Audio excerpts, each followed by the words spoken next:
अस्सलाम वालेकुम, my self Zahid Ali from FMZ fire safety engineering. आज हम फ़र्स्ट एड के बारे में बात करेंगे कि फ़र्स्ट एड क्या होता है और ये किस तरीके से इसको अप्लाई किया जाता है, और आज हम ये समझने की कोशिश करेंगे। आज अगर मैं फ़र्स्ट एड के बारे में बता रहा हूँ तो मैं आपको वो फ़र्स्ट एड बताता हूँ कि इंडस्ट्री के अंदर अगर कोई इमरजेंसी होती है तो वहाँ तो बहुत सारे लोग होते हैं, काम करने वाले होते हैं, वहाँ पर डिस्पेंसरी भी होती है, गाड़ियाँ भी होती हैं, एम्बुलेंस भी होती है। तो वहाँ की जो फ़र्स्ट एड की ट्रेनिंग है वो बिल्कुल डिफरेंट है। वहाँ सिर्फ ये बताया जाता है कि अगर आप इंडस्ट्री में काम कर रहे हैं कि अगर किसी की आँख के अंदर कोई डस्ट चला गया तो उसको आपने कैसे रिलीफ देना है। कोई अगर फ्लोर के ऊपर गिर गया और गिरने के साथ उसके अगर हाथ की हड्डी टूट गई या पैर की हड्डी टूट गई या किसी तरीके से मोच आ गई तो उसको कैसे डिस्पेंसरी तक ले जाया जाएगा, या अगर फ्लोर के ऊपर है तो उसको फर्स्ट या सेकंड फ्लोर पर है तो उसको ग्राउंड पे कैसे उठा के लेके जाए। इसी तरह वहाँ इंडस्ट्री में बताया जाता है कि हर फ्लोर पे जो मेडिसिन बॉक्स है, जो फर्स्ट एड बॉक्स जिसे कहा जाता है, बाकायदा हर इंडस्ट्री के अंदर फ्लोर वाइज जो है वो फर्स्ट एड बॉक्सेस होते हैं, उसके अंदर मेडिसिन होती हैं जिसकी लिस्ट लगी हुई होती है और उसमें लिखा होता है कि कौन सी मेडिसिन है और किस काम आती है। तो उससे हमें पता चल जाता है कि अगर कट लगा है तो हमें कौन सी ट्यूब इस्तेमाल करनी है, पट्टी रखी हुई है कौन सी पट्टी बांधनी है, ये चीज़ें बताई भी जाती हैं। और उस बॉक्स के ऊपर जो लिस्ट लगी है उस पर हिदायत भी लिखी होती हैं। तो ये तो हो गई फैक्ट्री के अंदर अगर कोई एक्सीडेंट होता है तो वहाँ के लोग क्या फर्स्ट एड दे सकते हैं एक दूसरे को।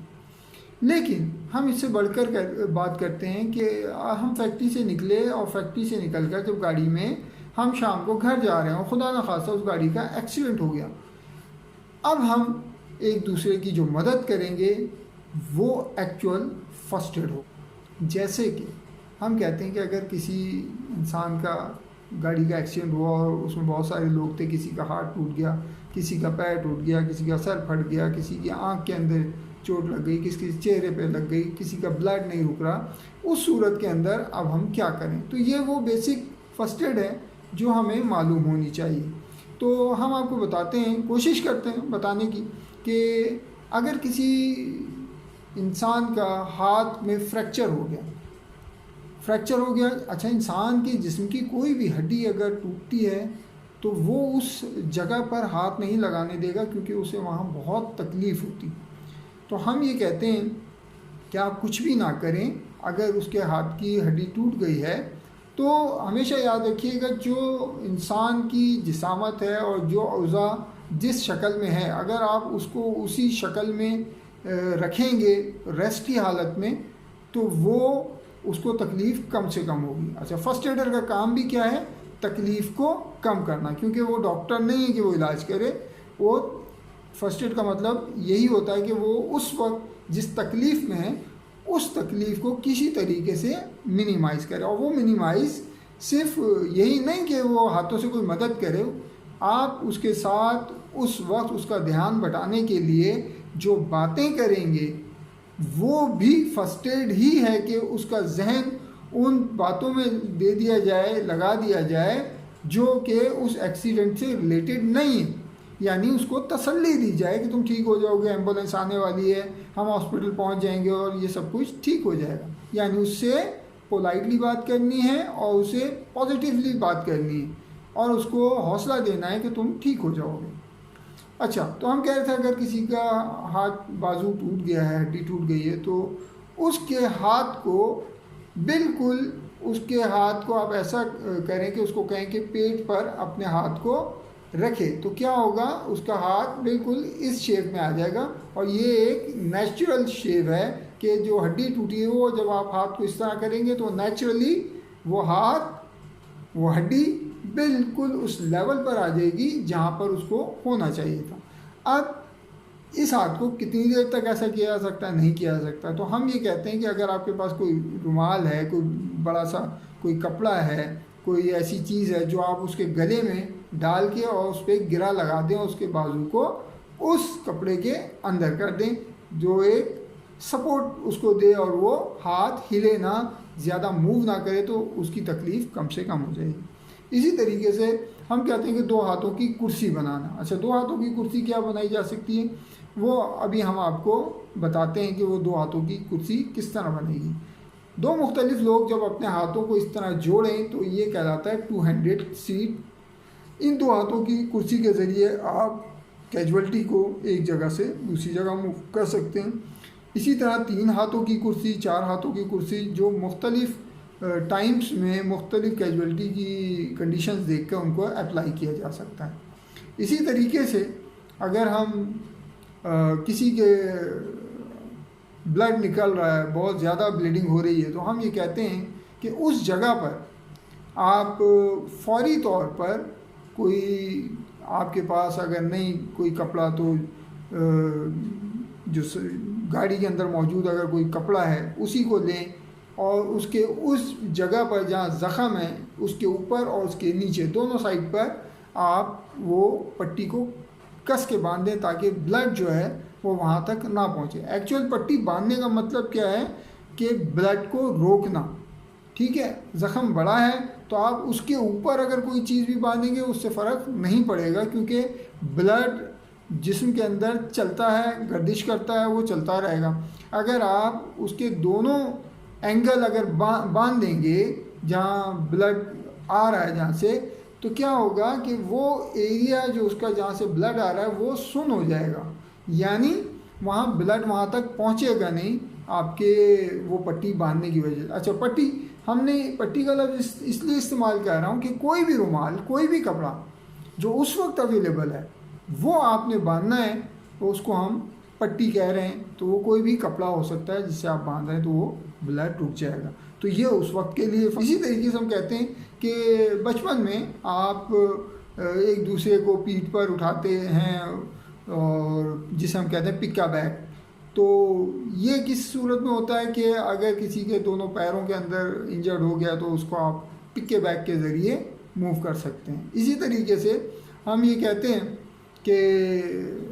कभी कभी ऐसा होता है कि इंसान कुछ खा रहा होता है और उसके हलक में कोई चीज़ फंस जाती है,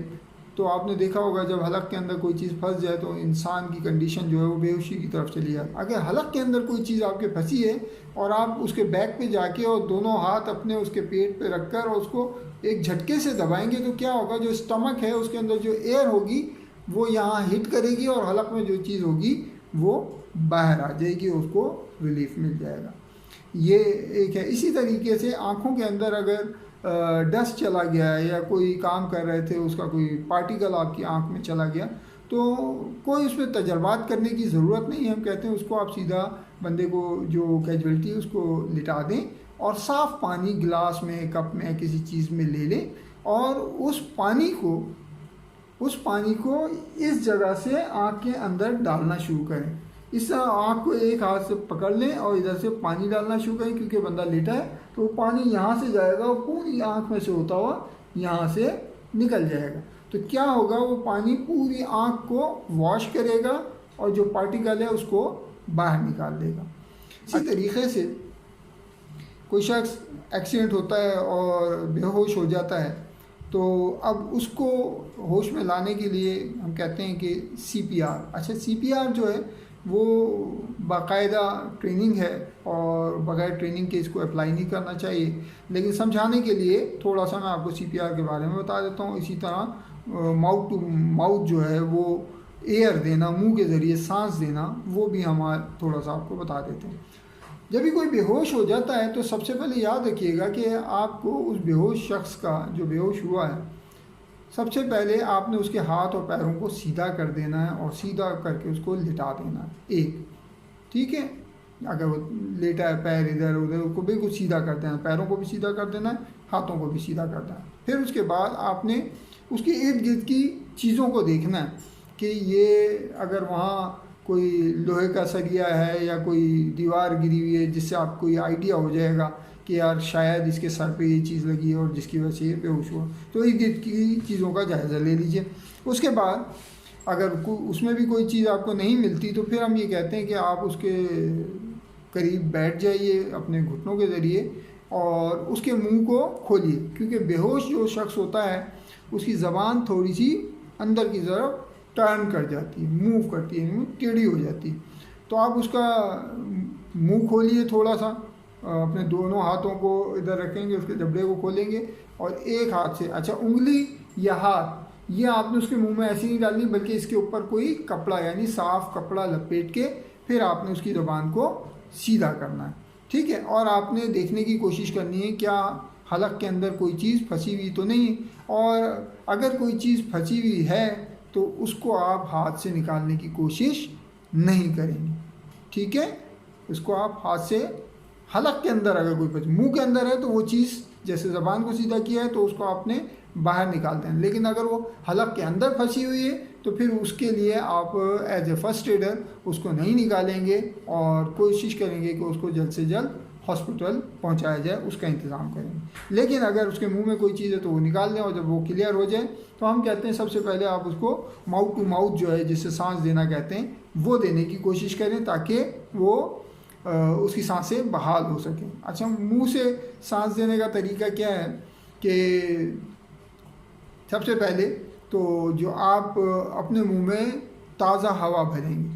अपने मुंह में ताज़ा हवा भरेंगे और मुंह को ऊपर करें और ताज़ा हवा अपने फेफड़ों में ले जाएं और आप अपने मुंह के अंदर हवा को भर लें। और जो कैजुअलिटी है उसकी नाक को बंद करना है, एक हाथ से उसकी नाक को यानी 2 उंगली से, एक हाथ ये यूज़ हो गया उसकी नोज़ को बंद करना और दूसरे हाथ से उसके मुंह को खोलना है। नाक इसलिए बंद करना है कि अगर आपने नाक को बंद नहीं किया और मुंह के ज़रिए उसको सांस दी तो जो एयर आप उसके फेफड़ों तक पहुंचाना चाह रहे हैं वो नाक के ज़रिए बाहर निकल जाएगी और उसके फेफड़ों तक, लंग्स तक नहीं पहुंचेगी और उसको कोई फ़ायदा नहीं होगा। अगर आप सुबह से शाम तक भी उसको माउथ टू माउथ एयर देते रहें तो उसको कोई फ़ायदा नहीं होने वाला उस वक्त तक, जब तक आप उसकी नाक को, नथनों को बिल्कुल बंद नहीं करेंगे, ठीक है। और वो जब एयर दे दें तो फिर छोड़ दें। ये अमल आप 3 से 5 मरतबा करें तो उम्मीद है कि कैजुअलिटी की हालत बेहतर हो जाएगी। इसी तरह अब इससे एक कदम और आगे चलते हैं और हम कहते हैं कि CPR क्या है? CPR कहते हैं कार्डियो पुल्मोनरी रिससिटेशन, ठीक है। यानी एक बेहोश शख्स को होश में लाना, और वो कैसे होता है वो बाकायदा आपको CPR देने के लिए हम कहते हैं कि कैजुअलिटी जो हमने पहले बताया कि उसके हाथ और पैर सीधे रख दें तो आप उसके दाएं जानिब घुटनों के बल बैठ जाएं, अपने घुटनों पर बैठ जाएं और अपने दोनों हाथ जो हैं वो इस तरीके से अपनी उंगलियों के अंदर इन हाथों को फंसा लें। और ये जो आपकी हथेली है, इस हथेली को आपने, जो हमारा ये सीना है, सीने के बीच में जो नरम हिस्सा है, इससे लेफ़्ट साइड पर जो 1.5 इंच के, मैक्सिमम 1.5 इंच का जो फासला है वहाँ पर आपने इस हथेली को रखना है। और ये कोनियाँ जो हैं आपकी ये बिल्कुल सीधी हों ताकि आपका जो वज़न है वो पूरा का पूरा उसके दिल पर पड़े। और याद रहे कि ये अमल आपने 3 से 5 मरतबा करना है, लेकिन किसी भी होशमंद इंसान जो होश में हो उसके साथ ये अमल नहीं करना। अगर आपने किसी होश में जो इंसान है उसके साथ ये अमल करने की कोशिश की तो इसके बहुत ख़तरनाक नताइज निकल सकते हैं और बहुत ख़तरनाक नताइज होंगे। तो CPR जो है वो आप 3 से 5 मरतबा इस तरीके से जो हमने आपको बताया कि उंगलियों को आपस में फंसाएंगे और हथेली जो है वो दिल के करीब रखेंगे, जो तकरीबन ये नरम हिस्से से 1.5 इंच के फासले पर लेफ़्ट साइड पर हथेली रख कर जब उसको पुश करेंगे 3 से 5 मरतबा आप पुश करें और ये अमल आप जारी रखेंगे उस वक्त तक जब तक के कैजुअलिटी को होश नहीं आ जाता, ठीक है। इसको कहते हैं CPR। तो ये छोटी छोटी सी कुछ चीज़ें थी जो आज हम आपसे शेयर कर रहे थे। आज